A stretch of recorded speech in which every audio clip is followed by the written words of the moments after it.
Hey everybody, welcome back. Today we're going to be working on the Lego City. In particular, I'm going to be fixing up the access hole here so that it better accommodates the city and adds approximately 11 more base plates to our city layout.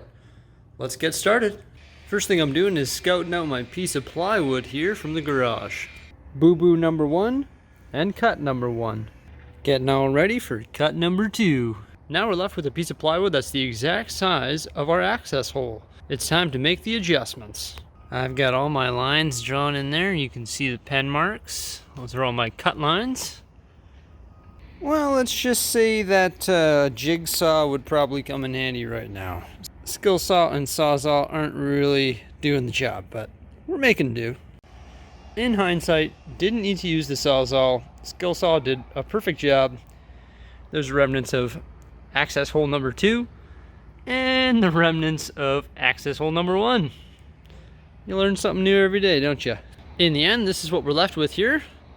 You've got access hole number 1, access hole number 2, 30 inches in the middle, 11.5 inches on either side, and also 3 inches there to balance out the amusement park. Now that we have our table, I have to find legs. I'm all out. And we're going to be using the basic IKEA legs. But what I'm going to do is I'm going to have this cabinet act as the 2 legs for this table and the 2 legs for this table. So essentially I'm just going to take these legs and I'm going to do the same thing with that one over there. And that's going to free up 4 legs that we can use for this. And then we're going to pop it in the access hole and shift the entire Lego City and have a look at the outcome. Legs acquired. It turns out I got to make a few more cuts here just to better accommodate the Adil's legs. I just had to cut 4 blocks. That's going to make up the difference between the table thickness and also the plywood thickness. Also, our screws are going to be able to go in deeper. I think that'll do for leg placement. So now the trick will be positioning the table. And voila! We have fixed the access hole. Let's start rearranging the city.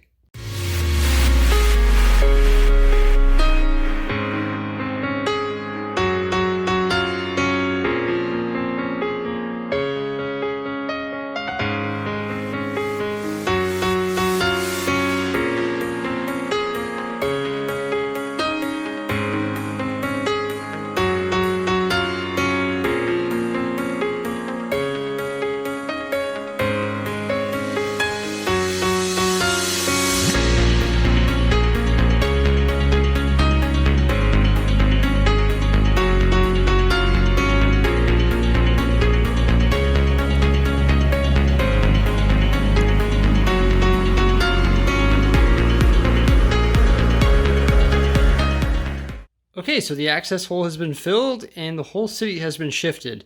Now keep in mind I've placed a lot of base plates that obviously are going to move around. They're just placeholders just so we can get everything lined up. There's no sense in locking everything in place because when you have to move it like I just did, it takes substantially longer than it should.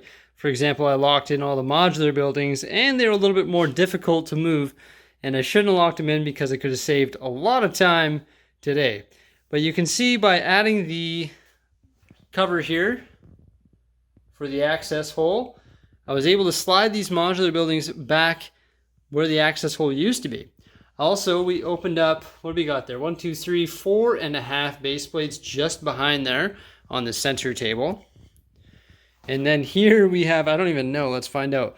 1, 2, 3, 4, 5, 6, 7, 8, 9, 10 base plates open.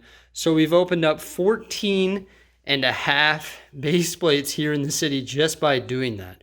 The access hole is a little bit tight, but I can definitely fit in there. Just sort of got to watch where I eat, and I should still be able to fit in there for a while, I hope. If not, I'll have to adjust accordingly. But now you can see everything lines up perfectly. We've started putting some of our ballast train track, which is in need of repair, and everything will be moved around, of course, in the near future as we continue to work on the city during a live stream. But it looks really good. Everything is lined up perfectly. You see that I just tiled it all in.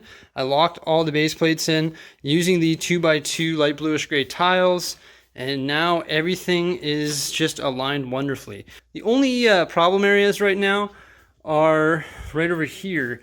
This is the residential buildings. You can see that this cliff edge isn't quite one base plate. If I raise these tables up, of course it would.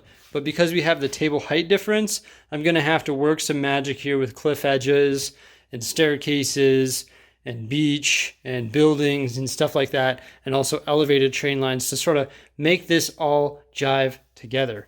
And then also with the go-kart track and all that. This area is still a big question mark, but now I'm finally happy with the dimensions of the Lego city that we were able to achieve here. It definitely took a week or so of planning and processing and thinking how we were going to fill this room and how, or what the optimal table layout was going to be. And now I'm happy that we finally were able to achieve that today by modifying the manhole. Once again, it went 11.5 inches here. That gave us an additional base plate all the way along. It also helped us complete what was a 3.5 inch spot, making it a 5 inch spot, which is a half base plate. Also, in the amusement park area there, we extended this 3 inches, which allowed us to pull this all over and once again give us the full 5 inch train track or ballast line running around the back there as well. Over here, I still haven't straightened everything out, but it did change this as well. This used to be 1.5 inches off and it was misaligned, but because we were able to pull the whole city over 1.5 inches, it aligned that road. So now what I have to do is separate these tables a little bit, slide them a little bit over, and then realign all this road in here, which will be the industrial area along with the boat docks and ocean, and apparently a batwing. So this is what it looks like under the table. Essentially a sea of legs just everywhere. It's easier to access the access hole from the other side because we have a clear shot right where that dog bed is, because you can see where the access hole is there. So there's sort of a lag in the way, but I can weasel my way through there. And then the other one is just right there, but you can see how the table legs have worked wonderfully for creating a custom table. So even if you're thinking of creating a custom Lego City table, I recommend the legs from IKEA because they only cost $5 each. And the difference in height from here to the pieces of plywood was quite substantial, but luckily the legs allow us to do that. So it's pretty flush everywhere. There's a little bit of a gap right here. I'm not sure if that's because I misaligned it or if it's because I miscut it a little bit, but I can blend that in with some plates and stuff, or I can undo all this and go give it a trim, but I don't think I'm going to do that. I think something just needs to move 1/4 inch, 1/2 inch there, 1/4 inch there, and then I just need to move some stuff around because, for example, here it's flush with the table. And then on this side over here, it's not. So in order to fix that, to make it even on both sides, I have to move everything over 1/4 inch, and it takes absolutely forever.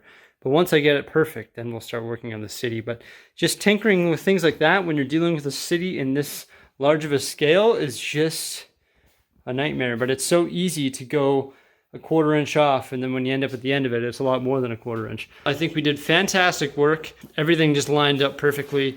Make sure you stay tuned for some more great stuff coming out in the near future, and also join us on the live streams where we will be building Brickminton. Let me know what you think by commenting below. Have yourselves a great day, and bye for now.